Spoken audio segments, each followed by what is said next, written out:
So Keir Starmer and President Trump have both hailed their talks at the White House as a major success, saying they've made progress towards ending the war in Ukraine and on agreeing a trade deal between Britain and the United States.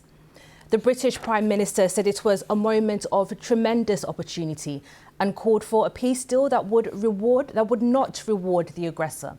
President Trump also said he would consider providing the security backstop in Ukraine that Sir Keir Starmer had been calling for.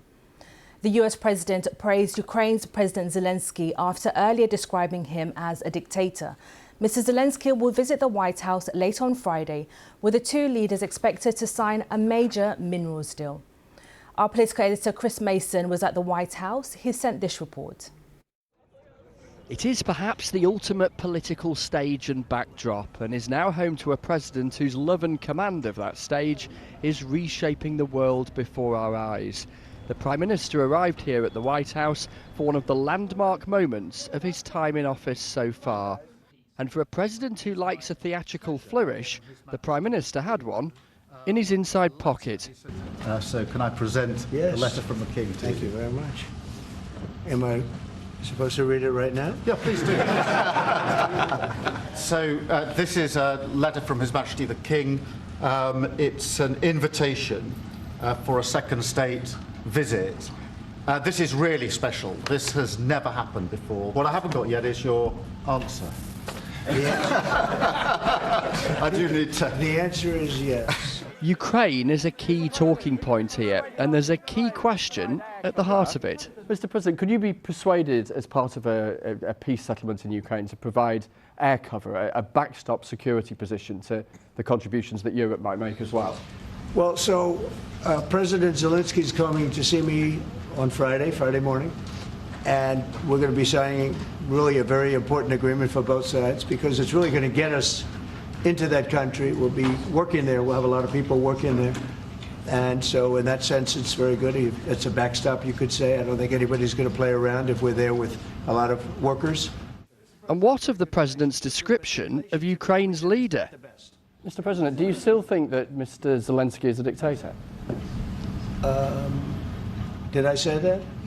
I can't believe I said that. Next question. Next, we were kicked out. They went into their private discussions and emerged a few hours later for a news conference where the president said the Prime Minister was a tough negotiator, the war in Ukraine will end fairly soon or not at all, and he was asked, had Keir Starmer persuaded him not to put tariffs on the UK? I think we could very well end up with a real trade deal where the tariffs wouldn't be necessary. We'll see, but he earned whatever they pay him. He earned today. He was working hard at lunch, and I'm very receptive to it. I think we, in all fairness, in all seriousness, I think we have a very good chance at arriving at a very good deal. Our trading relationship is not just strong, it's fair, balanced and reciprocal. We're leaders together in so many areas. The US-UK relationship has always been close, but there are no guarantees with the new resident here. But for now at least, the Prime Minister's escaped the barbs and frost others have encountered. Chris Mason, BBC News in Washington. And as we heard there, Donald Trump appears to have softened his attitude towards Ukraine's President Zelensky. He praised him after earlier referring to him as a dictator. And he said the two men would soon be signing a deal regarding Ukraine's mineral wealth. But what's the mood in Kyiv? This is the BBC's James Waterhouse. I think they are less hopeful, less certain than Donald Trump was sounding yesterday. He seems to be thinking or outwardly saying that he expects President Zelensky to sign this deal. From this side, this is a deal that would see America get access to billions of dollars worth of Ukraine's natural resources and oil and gas.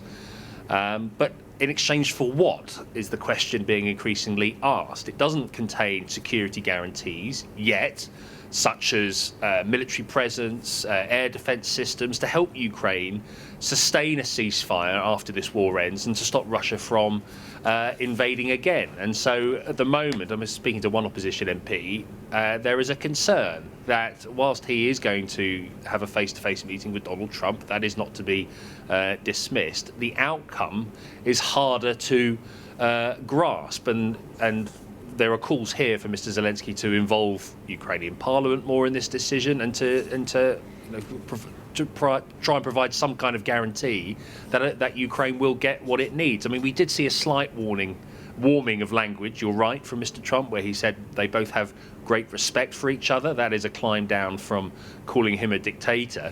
But whether that equates to an agreement which would see an exchange of like with like for Ukraine, I think that is quite another question. Let's speak to Peter Dickinson, editor of Ukraine Alert at the Atlantic Council think tank. Thank you for joining us on BBC News. So it appears that President Zelensky will receive a much warmer welcome from Donald Trump than many had expected. So what do you think he can realistically expect to achieve from his visit to Washington? Well, I think one of the key issues here is that it will buy Ukraine some time.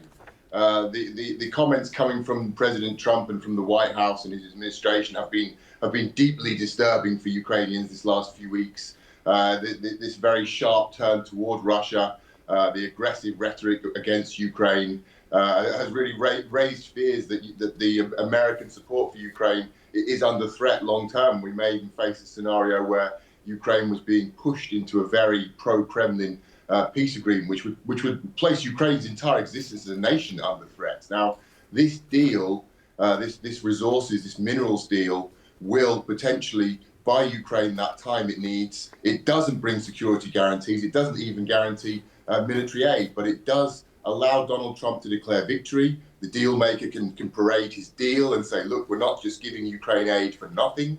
We're getting something in return. And Zelensky is able to ingratiate himself with the American president, and I'm sure he will press him for, in the short term, more military aid, and then more long term, the security guarantees that Ukraine so desperately needs. And how open do you think Donald Trump is towards providing more military aid to Ukraine as it waits for a peace agreement to be reached with Russia? Well, his most recent comments suggest that he is open to it. He said that he will look at that and he will be prepared to provide aid until a peace deal or a ceasefire at least can be signed. So I think that this deal, now the actual details of this minerals agreement are in some respects quite vague, but it does allow Trump to be able to say that he's protecting American interests and he's making sure that America is not simply financing the Ukrainian war effort and getting nothing in return. So it does open the door for Trump to save face in front of his own electorate and continue the aid. So that's certainly what we'd be looking for today. I think there's unlikely to be any agreements on a long-term security guarantee, but Ukraine will be hoping that they hear at least encouraging words and perhaps even confirmation that military aid in the short term will continue.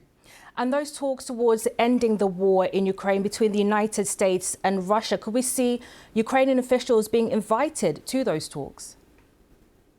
Well, at this stage, it does look very much like Trump's vision is for a bilateral negotiation. That's certainly his style. He likes the idea of the big boys, the superpowers sitting down and talking to each other head to head. He's very keen, I'm sure, on having a summit with Vladimir Putin.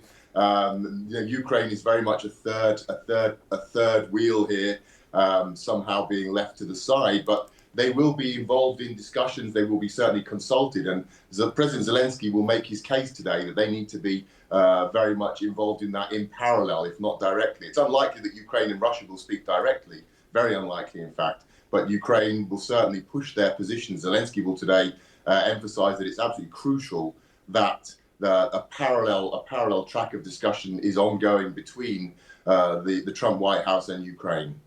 Peter Dickinson, thank you very much. Thank you. And of course, we'll have live coverage from Washington, D.C. later on Friday, of course, as those meetings between President Trump and President Zelensky get underway there.